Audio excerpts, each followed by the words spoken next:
Empress Alexandra, a life of unimaginable luxury, right? Wrong. The woman who ruled an empire wouldn't let her dressers see her undressed, insisted on plain linen underwear, and hid her simple bathtub under a piece of cloth. She was the most modest and misunderstood empress in history, and this is how she really lived.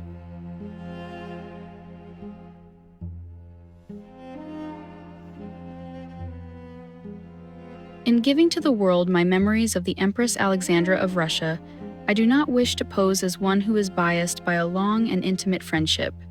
I write of the Tsaritsa as I knew her, the real Tsaritsa.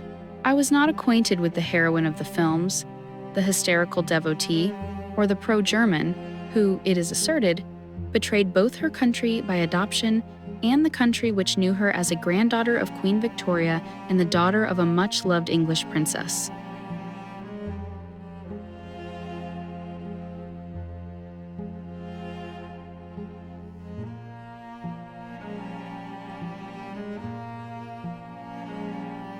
The Empress was an early riser.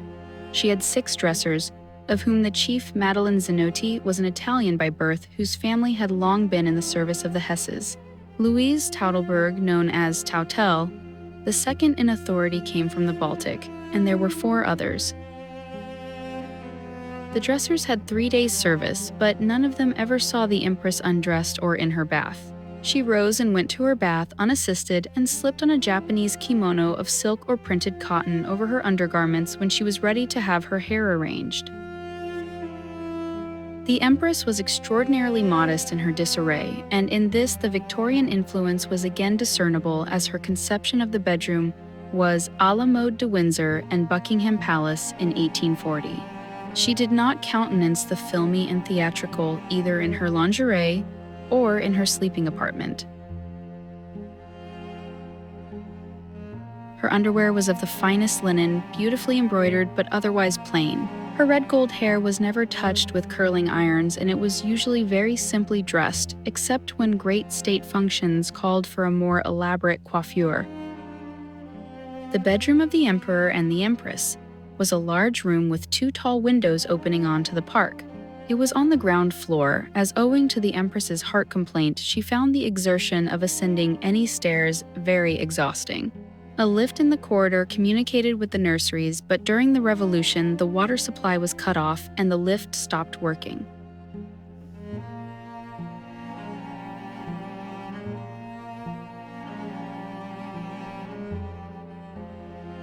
Nevertheless, the Empress insisted upon mounting the stairs to visit the invalid Grand Duchesses, and I always accompanied her, going behind her and propping her up at each step. It brought tears to my eyes when I saw how ill she was, but she was determined not to miss a single chance of seeing her beloved children.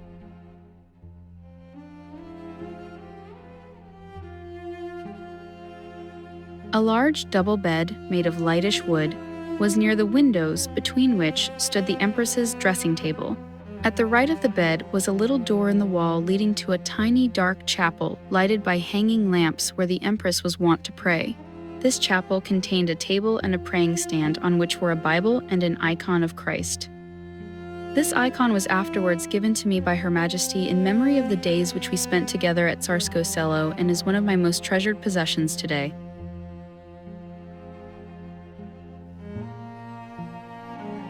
Empress Alexandra Feodorovna's Orthodox faith, following her conversion in 1894, was marked by intense personal zeal and traditional Russian mysticism, a piety that found its physical expression in the Fyodorovsky Sovereign Cathedral at Tsarskoe Selo, which served as the imperial family's primary place of worship. The design of the entire complex, spearheaded by architect Vladimir Pokrovsky, was a direct reflection of this deep devotion, consciously eschewing contemporary styles to adhere to the 17th century Old Russian church style, favored by the emperor. This dedication was evident in the magnificent 4-tiered silver iconostasis in the upper church and the collection of ancient, revered liturgical pieces used to furnish the more private, lower crypt church, creating a profound, secluded spiritual sanctuary that contrasted sharply with the public demands of the court. and catered directly to the Empress's shy, fervent religious needs.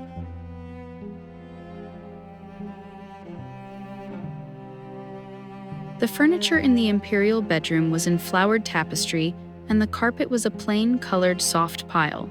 The emperor's dressing room was separated from the bedroom by the corridor, and on the other side were the empress's dressing room and bathroom. The bathroom was no luxurious place of silver and marble, but an old-fashioned bath set in a dark recess, and the empress, with her Victorian love of neatness, insisted that the bath was hidden during the day under a loose cretonne cover. There was a fireplace in the dressing room, and the dressers waited in the next room until the empress required their services. The empress's gowns were kept here, and another room full of large cupboards was given over to the use of those maids, whose especial duty it was to iron and renovate Her Majesty's clothes. The empress favored long pointed footgear with very low heels. She usually wore suede bronze or white shoes, never satin. "I can't bear satin shoes, they worry me," she would say. Her gowns, except those worn by her on state occasions, were very simple. She liked blouses and skirts, and she was greatly addicted to tea gowns. Her taste in dress was as refined as that of Queen Mary of England. Like her, she disapproved strongly of exaggerated fashions, and I shall not easily forget her condemnation when I once came to see her wearing a hobble skirt. "Do you really like this skirt, Lily?" asked the empress. "Well, madame," I said helplessly, "c'est la mode." "It is no use whatever as a skirt," she answered. "Now, Lily, prove to me that it is comfortable, and let me see how fast you can cover the ground in it." Needless to say, I never wore a hobble skirt again.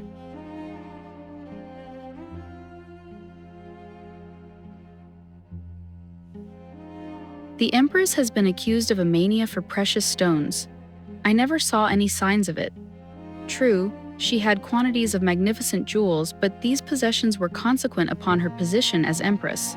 She was fond of rings and bracelets, and she always wore a certain ring, set with one immense pearl and a jeweled cross. Some writers assert that this cross was set with emeralds, but I do not agree. I am sure that the stones were sapphires, and as I saw it every day, I fancy I am correct.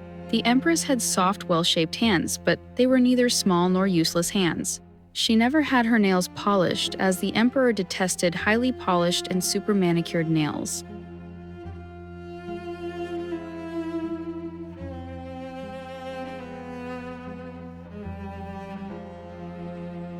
In the final years of the Romanov dynasty, the imperial household's primary residence was the Alexander Palace at Tsarskoe Selo, rather than the Grand Winter Palace in St. Petersburg, which was reserved mainly for state functions. This choice reflected the family's desire for seclusion and a simple private domestic life, a stark contrast to the ceremonial public duties of their predecessors.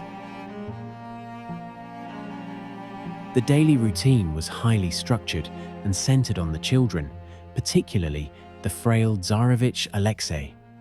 The family lived on the ground floor, as Alexandra suffered from a heart condition and found stairs exhausting. Their private apartments were furnished in a relatively modern, comfortable Art Nouveau style, seen as unimperial by some, where Nicholas II and Alexandra often took meals alone with their 5 children, creating an intimate environment that intentionally distanced them from the highly political, gossiping high society of the Russian capital.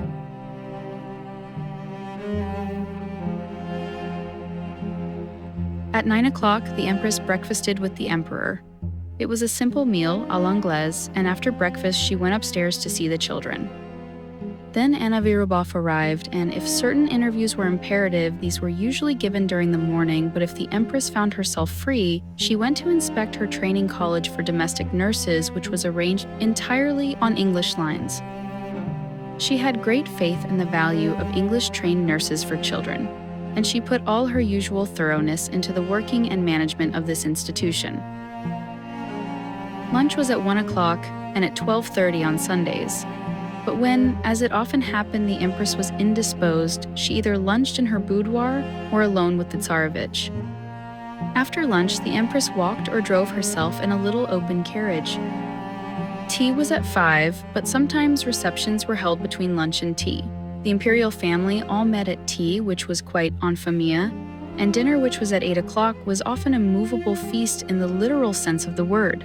The emperor disliked dining in one special room, so a table was carried to whichever room he happened to fancy that evening. Dinner over, and it was a very simple dinner, the imperial family spent the remainder of the evening together, and the grand duchesses who had a flair for puzzles usually indulged in puzzle making. Sometimes the emperor read aloud whilst his daughters and their mother worked. It was the homely life of a united family, but a life with which the great world was not in sympathy. In fact, a Russian writer did not hesitate to state openly that it would have been better for Russia's felicity if the empress had succumbed to the many frailties which were attributed to Catherine II. It is ironical to dwell on such an opinion when one remembers how the newspapers and the general public condemned her association with Rasputin. But had she been Catherine II, it is possible that this frailty might have been considered necessary for the felicity of Russia. The Empress's boudoir, known as Le Cabinet Mauve, was a lovely room in which the Empress's partiality for all shades of mauve was apparent. In springtime and winter, the air was fragrant with masses of lilac and lilies of the valley, which were sent daily from the Riviera. Lovely pictures adorned the walls, and one of the Annunciation and another of St. Cecilia faced a portrait of the Empress's mother, the late Princess Alice of England, Grand Duchess of Hesse-Darmstadt. The furniture was mauve and white Hepplewhite in style, and there were various cozy corners. On a large table stood many family photographs, that of Queen Victoria occupying the place of honor. The other private drawing room was a large room decorated and upholstered in shades of green, and the Empress had arranged in one corner a sort of tiny staircase and a balcony, which was always full of violets in the spring. In this room were pictures of herself and the Emperor, and some exquisite miniatures of the Grand Duchesses by Kaulbach, that of Marie being especially beautiful. Books were everywhere. The Empress was a prolific reader, but she was chiefly addicted to serious literature, and she knew the Bible from cover to cover. The library was next, the green drawing room, and here all the newest books and magazines were placed on a round table and constantly changed for others in the order of their publication. The Empress was a great letter writer, and she wrote her letters wherever she fancied. Her writing table proper was in the room next her bedroom, but I have often seen her writing letters on a pad in her lap, and she invariably used a fountain pen. Before the war, she wrote daily to a great friend in Germany, and she always read this lady's letters to me.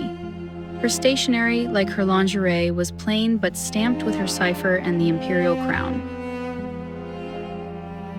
Apropos of her fondness for lilac and lilies of the valley, I may mention that the Empress loved all flowers. Her especial favorites being lilies, magnolias, wistaria, rhododendrons, freesias, and violets. A love of flowers is usually akin to a love of perfumes, and the Empress was no exception to the rule. She generally used Atkinson's White Rose. It was, she said, clean as a perfume and infinitely sweet as an eau de toilette. She favored vervain. Empress Alexandra Feodorovna's tenure as Tsarina began under circumstances that were widely viewed as a bad omen. Born Princess Alex of Hesse, and by Rhine in Germany, her marriage to Tsar Nicholas II in November 1894 took place just weeks after the death of his father, Tsar Alexander III. This swift succession of a funeral followed by a wedding was interpreted by the Russian people as a symbol of misfortune for the new reign. Her reserved personality, a reflection of her strict Victorian upbringing by her grandmother Queen Victoria, was poorly received at the Russian court. Her natural shyness was commonly misinterpreted as aloofness or even a scornful dismissal of Russian high society, which undermined her ability to connect with the aristocracy and the public from the start. When I first knew the Empress, she did not smoke, but during the revolution, she smoked cigarettes. I fancy they soothed her overwrought nerves. The Empress always kept a diary, but I shall presently relate how it became my duty to burn her diaries, also those of Princess Sophia, Orbeliani, and Anna Virubov. And last but not least in sentimental interest, all the letters which the Emperor had sent her during their engagement and married life. Dr. Botkin, the devoted friend and physician to the family, was introduced to me by Anna Virubov, and I liked him exceedingly. He was a clever, liberal-minded man, and although his political views were opposed to those of the imperialists, he became so devoted to the emperor that his once cherished views mattered little to him. I think from my description, which possesses the merit of accuracy, that it will be recognized what simplicity of life surrounded the rulers of one of the greatest empires the world has ever known. Simplicity characterized all their doings, the simplicity which was to prove their undoing. The imperial pair wished to lead the lives of private individuals. They imagined that it was possible. In Russia, it has never been popular or possible for a czar to be human. He was an emblem, a representative of crystallized traditions. He united in himself the roles of the father of his people and the splendid, all-conquering, unapproachable czar. An emperor or an empress in mufti, so to speak, never yet appealed to popular imagination, and just as the English cottager preserved and venerated the horrible royal oleographs of Queen Victoria, so did the Russian peasant venerate similar oleographs of the emperor and his consort.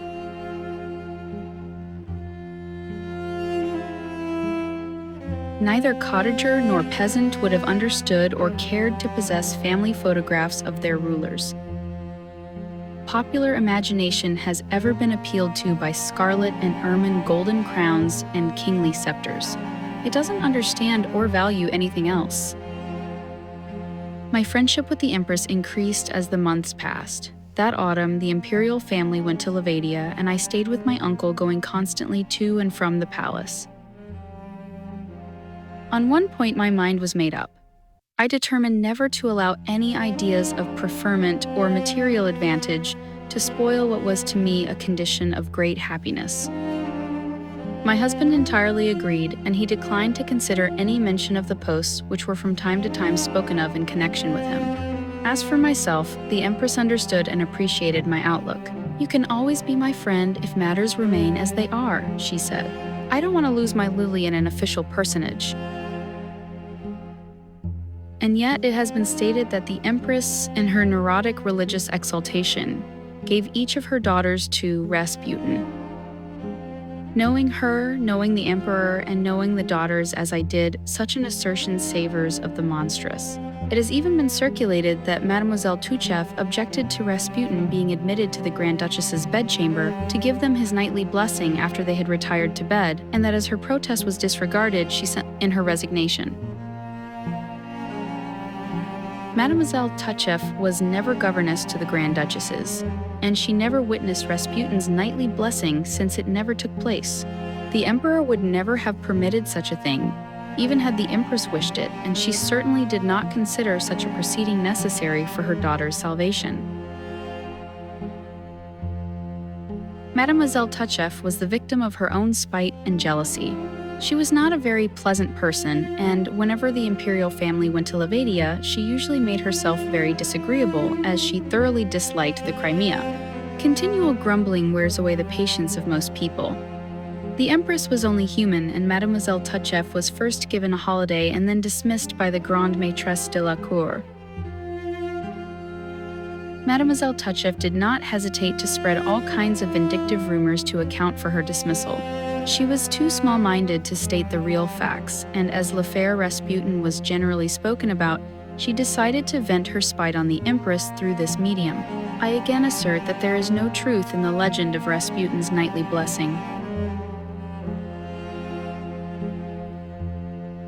On another occasion, she remarked that she knew that the emperor and herself were blamed for not surrounding themselves with genuine people. "It's an extraordinary thing, Lili," she said. "We've tried to find genuine advisors for the last 20 years, but we've never found them. I wonder whether any exist. The Empress always resented the cruel slanders which were circulated about the Emperor. I wonder they don't accuse him of being too good. That, at least, would be true, she cried. As for herself, she troubled little. Why do people want to discuss me, she said. Why can't they leave me alone? Again, why will people insist that I am pro-German?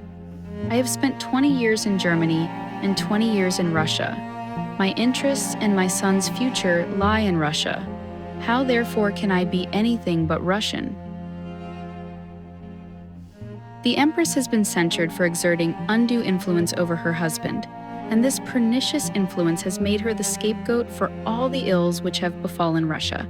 But her influence was merely that of a good woman over a man. If she influenced the Emperor in any other way, it was done unconsciously.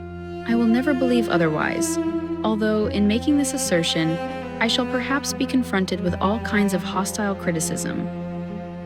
It will be asked by what right I dare defend a woman who has been tried and found guilty, but I dare to do so. True, I am a person whose name is entirely unknown to the general public, but it cannot be disputed by those who knew life at Tsarskoe, Selo, and Petrograd that I was honored by the Empress's friendship and confidence. The Empress put her husband first in everything. It was always, the Emperor wishes it. The Emperor says so. She was very tender towards him. The maternal element was apparent in her love even for her husband. She took care of him, but perhaps this arose chiefly from a feeling that he suffered by reason of his love for her. As husband and wife, they were indeed one. They only asked happiness of life. The Emperor's tastes were of the simplest. The Empress was shy and retiring. Both their dispositions were similar, and this similarity of tastes, ideal in the usual walks of life, was fatal to both of them as rulers.